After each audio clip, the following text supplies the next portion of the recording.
Hi there. Welcome to another thrilling installment of the Golden Age of Leather.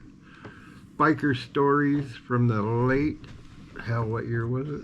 The late 70s, 80s, 90s to present day. Even an old fart like me can still get it up and ride once in a while. So, today's Friday the 13th, which actually is a very lucky day to me. 13 is my lucky number. 33 is my alternative lucky number. And 69, well, that's the luckiest number of all, especially on Valentine's Day. Always remember to eat your honey.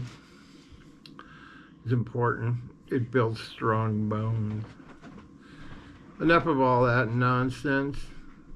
So, welcome back. If you haven't done it already, please like, subscribe, share, comment, do whatever makes you feel good. That's part of what the biker lifestyle is about. And I've spent a lifetime trying to do that. So I'm going to wind the clock back to, I guess it was, the end of the 80s, early 90s. Must have been about the end of the 80s. I was living out in Las Vegas because it was tough to live in Cheyenne. Oops, I said the blasted name of the city. After the whole DeLawrence DeGroff thing went down, and I had an ex-wife that was running around, and she was picked up with all the people I couldn't stand, and they were all waging a war against me, until they kind of figured her shit out, and then they all apologized later. Actually, most of them. One incident that happened, it was hilarious, was a guy that she knew. I'm trying to think of this guy's name off the top of my head. This is a problem with getting old. Names fall out of your brain. Anyway, one night I was fighting with her boyfriend, Joe, the outlaw Josie Wales, as he liked to be called. He wasn't much of an outlaw. My good buddy, old RJ, bounced his head off the bar one night for me, because he told me, "Oh, you stay over here and don't you start a fight with this guy. I'll go over and see if I can get him to leave." The next thing I know, the dude's forehead was getting smashed into the bar and the fight was on.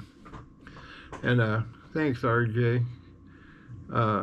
Anyway, somebody there tried to break it up, and we ended up going over to another bar, the Eagle's Nest, the dive bar that I've told you about before. If you've been there, you know. I mean, no fault to it. It's okay. We went over there. It was almost closing time when we walked in, and they were there. And they said, "It's them!" And we decided we'd already been in one fight for the night, and we were getting ready to leave. Well, when we were heading out the door, this dude turned around, and he went to kick me in the ass. And when I turned around, he had his finger out like this, and he was going, "Don't!" like that. Well, when he did that, his finger landed in my mouth. And that was pretty stupid for him, because I bit the tip of his finger off. I'm not making this up. This is a true story. And I spit it out on the floor and prayed to God I didn't get AIDS. But that's how that night ended. We ended up getting massively baked and finished getting drunk with my old pit bull dog, Sammy. And moved on from that night. Well, probably 3 years later, I had come back from Vegas to Sturgis, and I was coming back from Sturgis. I was in Cheyenne visiting my mother, and I went down to the Nest, and I walked in, and dude was sitting there drunk off his ass. I suspect he spent a lot of time there drinking, but he's like, "Hey, buddy, come on in." It's like I'm his best friend, hasn't seen me in years. And so he bought me a beer, and then I bought him a beer, and sorry, I got an itchy ear. And he finally says, "I can't remember where I know you from. I know you and everything, but I can't remember where I know you from." And so I grabbed him by the hand and I held his finger up like that. and his face just started getting red and red and red, and he was so mad that he'd actually socialized with me and bought me a beer that he walked out of the bar and called his buddies. And, I figured that was a good time to leave. Anyway, that's all water under the Dill Hole Bridge. But anyway, I was out in Vegas living with my friend and brother Brock. Peace, Brock. Hope you're well. And had a chance to take a ride with a good friend of mine who was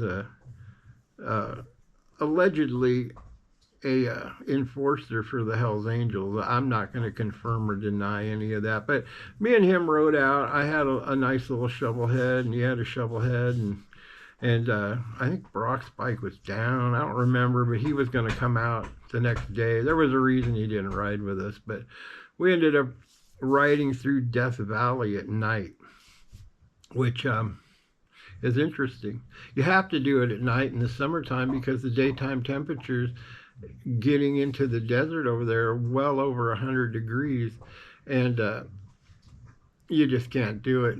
So it was interesting because dude had on right below his highway pegs, he had two aircraft landing lights that lit the road up. I mean, and nobody's out there really. So we're on our way to a little trip out to a party out there that was in Big Pine and Lone Tree, Lone Pine. Hell, I don't remember. I just remember it was called Inyo County. Because we in your county, motherfucker. Anyway, we got going out that way. I remember it was still daylight. And we were in Beatty, Nevada. And the sign says, "Welcome to Death Valley" on it. But somebody got up on there with some spray paint and skived out the parts that said Valley. So it just said, "Welcome to Death." And I thought, boy, this isn't going to bode well for the evening, but everything was cool, and we're cruising, and you got to have those big lights or some good lights, because what happens at night is during the daytime that highway gets super hot, but at night all of the reptiles have sidewinders out there, which are rattlesnakes, and they get up on the road to stay warm. And if you hit one of those, it's like hitting a patch of ice. You'll go right down. Fortunately, we missed all the sidewinders and everything, and we pulled into it's in Death Valley. It's part of the Indian reservation there, and we're having a hell of a good party with the Indians, and it was a good time. And then Brock showed up, and I had some party favors, and I was up annoying everyone all night and having a great time while other people were trying to sleep. And apparently that didn't go over real well. I have pictures of the incident, which I'll post at some point. But anyway, I just remember there was a cool little Indian dude named Easy, and we'd run out of cigarettes. And he pulled out a pack of horse shit cigarettes, and everybody dared me to smoke one, of course, and he was smoking one, and I thought, well, whatever, maybe they feed him tobacco for all I know. But I did smoke part of one, and I wouldn't do it again. I'd rather smoke weed or something else instead of that. But anyway, it was quite a fun time. Well, finally, about dawn, when everybody else was kind of waking up, I was falling out. I'm in my truck sleeping, and they came over there and fucked with me, and it was kind of historical, if you will. But earlier that day, or maybe it was the next day, it's kind of tough for me to remember because my brain cells are slowly leaving the chat. But I just remember we were sitting there in town, and I don't remember what town it was, by the way. I'll have to look on a map. But there was a couple of cute little girls there, and they were much younger than us, but not too young. And they were very wanting to ride, and this and that. And I was much younger then. I had long hair and was far better looking than I am now.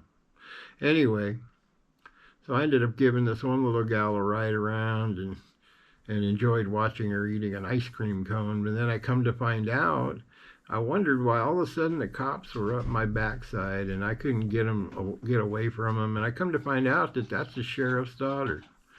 That wasn't a very smart move. Well, anyway, needless to say, we dumped her off in a big hurry and moved on. But while we're out there partying, anyway, I run across a bunch of Hell's Angels. They were everywhere, going every direction. And finally, I stopped into the gas station, and one of them said, "Hey, man, I had actually had part of my Freedom Riders cut on, which is red and white, and the HAs don't really appreciate people wearing any of their colors unless they tell you you can, or you're in a support club, you know." Anyway, they said, "Hey, why don't you come out? This is where we're having our party, come on out there." And the guy in the gas station is like, "Don't go out there. You'll never be seen again." But, I'm a pretty fearless dude. So I went out and I had one of the best times I've ever had. Those guys treated me like gold. And it was a really good time. And I can't go into too many details about it because A, my brain is fried and I don't remember, but B, I really not going to talk about it. But it was a good time. And ended up, riding back into Vegas and going back to the life I was living there. I was doing plumbing, working construction, and, it wasn't too bad out there. Lots of little stories, got a bunch of acid from the Deadheads when the Grateful Dead played there. And, hi, Bowie. What do you want, man? I'm busy filming, so you want in on it. Well, come up here and say hi then. You want to come up? Come on, say hi. No? He's a crazy dog. Anyway, I'll have more Vegas stories and lots to talk about there. But I just thought I'd bring up that ride through Death Valley. And if you've never done it, man, I strongly suggest that you do it. It's really cool. The desert is a whole different vibe from out here in the mountains. And I'm not really in the mountains. I'm kind of in another kind of desert. I'm in the plains. They call them plains because they sure ain't peanut. Anyway, camera lady, bring your booty out here. Here laughing. I can get Bowie to come to you. Oh, don't do it. Maybe another time. Next time we'll do it. But if I do the little Wayne voice, my dog, Little John, I think. Little John, they all look the same to me. He'll come flying up here and bite the living shit right out of me. And I'll demonstrate this at another time. Oh, no, I can do it. Yeah, my wife does it, and he bites me. I don't understand it. Anyway, it's been a pleasure talking to y'all.